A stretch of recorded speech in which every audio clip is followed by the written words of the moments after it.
اعوذ باللہ من الشیطان الرجیم بسم اللہ الرحمن الرحیم۔ ریسپیکٹڈ ویورز، السلام علیکم۔ ہماری پچھلی ویڈیو میں آپ حضرت سارہ علیہ السلام کا واقعہ تفصیلاً جان چکے ہیں۔ حضرت سارہ علیہ السلام نے جب بادشاہ کا قصور معاف کر دیا تو حضرت ابراہیم علیہ السلام نے بھی انہیں معاف کر دیا۔ ریسپیکٹڈ ویورز، حضرت ابراہیم علیہ السلام عظیم المرتبت پیغمبر تھے۔ ہمارے پیارے نبی صلی اللہ علیہ وآلہ وسلم سے پہلے جتنے بھی پیغمبر آئے ان میں حضرت ابراہیم علیہ السلام کا رتبہ سب سے بڑا تھا۔ بادشاہ نے آپ کے اخلاق سے متاثر ہو کر اپنی بیٹی ہاجرہ کو آپ کی زوجیت میں دے دیا اور بہت سارا مال و اسباب بھی ساتھ دے دیا اور ایمان لانے کا وعدہ کیا۔ ریسپیکٹڈ ویورز، آج کے سیشن میں آپ تک حضرت بی بی ہاجرہ علیہ السلام کا واقعہ باحوالہ قصص الانبیاء سے لے کر حاضر ہوئے ہیں، لیکن اس معلوماتی ویڈیو کے آغاز سے پہلے ہمیشہ کی طرح آپ سبھی سے گزارش ہے کہ آپ ریڈ بٹن پر کلک کر کے ہمارے سبسکرائبر ضرور بنیے تاکہ ایسی تاریخی، معلوماتی اور اسلامی ویڈیوز آپ تک پہنچتی رہیں۔ حضرت ابراہیم علیہ السلام حضرت ہاجرہ کو اپنے گھر لے گئے۔ زندگی بڑی خوشگوار گزر رہی تھی۔ حضرت سارہ اور حضرت ہاجرہ محبت اور اتفاق سے ساتھ رہنے لگیں۔ حضرت ابراہیم علیہ السلام مصر میں کچھ عرصہ قیام کرنے کے بعد فلسطین روانہ ہوئے۔ اس لیے فلسطین کو انبیاء کی سرزمین بھی کہا جاتا ہے۔ حضرت ابراہیم علیہ السلام کی کوئی اولاد نہ تھی، اس لیے آپ ہر وقت غم زدہ رہتے تھے اور اولاد کے لیے اکثر اللہ سے دعا کیا کرتے تھے۔ اللہ نے آپ کی دعا قبول کی۔ حضرت ہاجرہ علیہ السلام کو اولاد کی نعمت سے نوازا۔ بچے کا نام اسماعیل رکھا گیا۔ حضرت سارہ کے وطن سے کوئی اولاد نہیں ہوئی، اس لیے حضرت سارہ کے دل میں رشک پیدا ہوا۔ حضرت سارہ علیہ السلام کو بہت دکھ ہوا اور بہت مایوسی ہوئی۔ حضرت اسماعیل علیہ السلام ابھی کچھ دن کے بچے تھے کہ اللہ تعالیٰ کی طرف سے اشارہ ہوا کہ ان کو لے کر دور چلے جائیں۔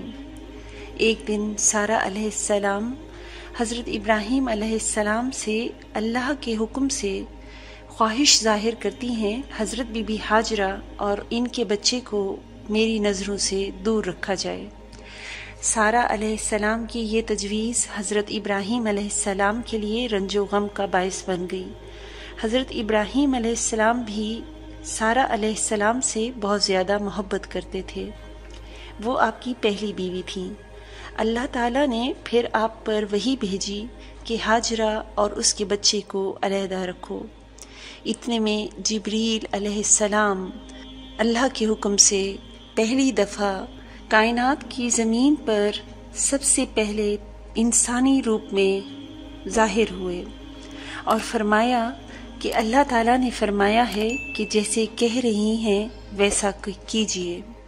حضرت ابراہیم علیہ السلام نے فرمایا کہ میں انہیں کہاں لے جاؤں؟ اتنے میں جبریل علیہ السلام اونٹنی پر تشریف لائے۔ اس وقت حضرت ہاجرہ علیہ السلام کی عمر 20 یا 22 سال کی تھی۔ آپ ایک نازوں پلی شہزادی تھیں۔ اللہ کی رضا کے آگے آپ ابراہیم علیہ السلام نے سر جھکا لیا۔ ایک روز آپ اپنی چھوٹی بیوی ہاجرہ اور ان کے بچے کو لے کر کسی انجانی منزل کی طرف روانہ ہوتے چلے گئے۔ چلتے چلتے ایک وادی میں پہنچے جہاں چٹیل میدان اور پہاڑوں کے علاوہ کچھ نہ تھا۔ ہریالی کا کہیں دور دور تک نام و نشان نہیں نظر آ رہا تھا۔ ایسے مقام پر پانی بھی نہیں تھا۔ زندگی بڑی کٹھن نظر آ رہی تھی۔ حضرت ابراہیم علیہ السلام نے اللہ کے حکم سے ایک مقام چن لیا اور وہیں پڑاؤ ڈالا۔ آپ اپنے ساتھ اپنا پانی کا ایک مشکیزہ اور کھجوروں کی ایک تھیلی لائے تھے۔ یہی ان کا کھانا تھا۔ کھجوریں اور پانی کا مشکیزہ حضرت ہاجرہ کے حوالے کیا اور کہا کہ میں اس مقام سے روانہ ہو رہا ہوں، اللہ تمہارا نگہبان ہے۔ جب آپ جانے لگے تو حضرت حاجرہ علیہ السلام آپ کے پیچھے پیچھے دوڑیں اور کہنے لگیں کہ اس سنسان اور بیابان میں مجھے کہاں چھوڑے جا رہے ہیں؟ میں کس کے آسرے پر یہاں زندہ رہوں؟ یہاں تو پانی کی ایک بوند بھی نہیں ہے۔ حضرت ابراہیم خاموش رہے۔ حضرت حاجرہ نے بار بار اصرار کیا تو آپ نے فرمایا کہ میں یہاں اللہ کے حکم پر تمہیں چھوڑے جا رہا ہوں۔ حضرت حاجرہ نیک اور عبادت گزار تھیں۔ جب اللہ کا حکم سنا تو فرمایا کہ اللہ میری حفاظت کرے گا اور زندہ رہنے کا سامان فراہم کرے گا، مجھے آپ یہیں چھوڑ دیجئے۔ حضرت ابراہیم علیہ السلام روانہ ہونے لگے تو آپ دیکھتی رہیں۔ حضرت ابراہیم علیہ السلام نے اس جدائی کے موقع پر بھی صبر کا دامن ہاتھ سے نہیں چھوڑا، اللہ کا حکم بجا لائے۔ آپ علیہ السلام نے اپنے پیارے بیٹے اور بیوی کو چھوڑ دیا۔ یہ گھڑی بہت آزمائش کی تھی۔ آپ نے اللہ سے دعا کی، اے پروردگار، میں اپنی بیوی بچہ ساتھ لے کر ایسی جگہ آیا ہوں جہاں تیرا مقدس گھر ہے، جہاں کی زمین بالکل ہی بنجر ہے، یہاں کچھ پیدا نہیں ہوتا۔ تو اپنے فضل و کرم سے زمین کو اس قابل بنا دے کہ یہاں پھل پیدا ہوں، تاکہ ہم تیرا رزق کھائیں، عبادت کریں، نئے کام کریں، نماز قائم کریں اور تیرا شکر بجا لائیں۔ آپ علیہ السلام نے دعا کی اور چلے گئے۔ حضرت حاجرہ تنہا رہ گئیں۔ پاس میں صرف شیر خوار بچہ تھا۔ کچھ دنوں تک حضرت حاجرہ صرف کھجوروں اور پانی کی مشکیزہ پر گزارا کرتی رہیں۔ بچے کو اپنا دودھ پلاتی، مناسب کھانا نہ ہونے کے سبب آپ کمزور ہوتی گئیں۔ سینہ مبارک میں دودھ بھی خشک ہو چکا تھا، اس لیے دودھ نہیں اتر رہا تھا۔ بچہ بھی بھوکا رہنے لگا۔ حضرت حاجرہ بچے کو بھوکا دیکھ کر بے تاب ہو گئیں۔ خود اپنے لیے بھی کھانے کے لیے کچھ نہ تھا۔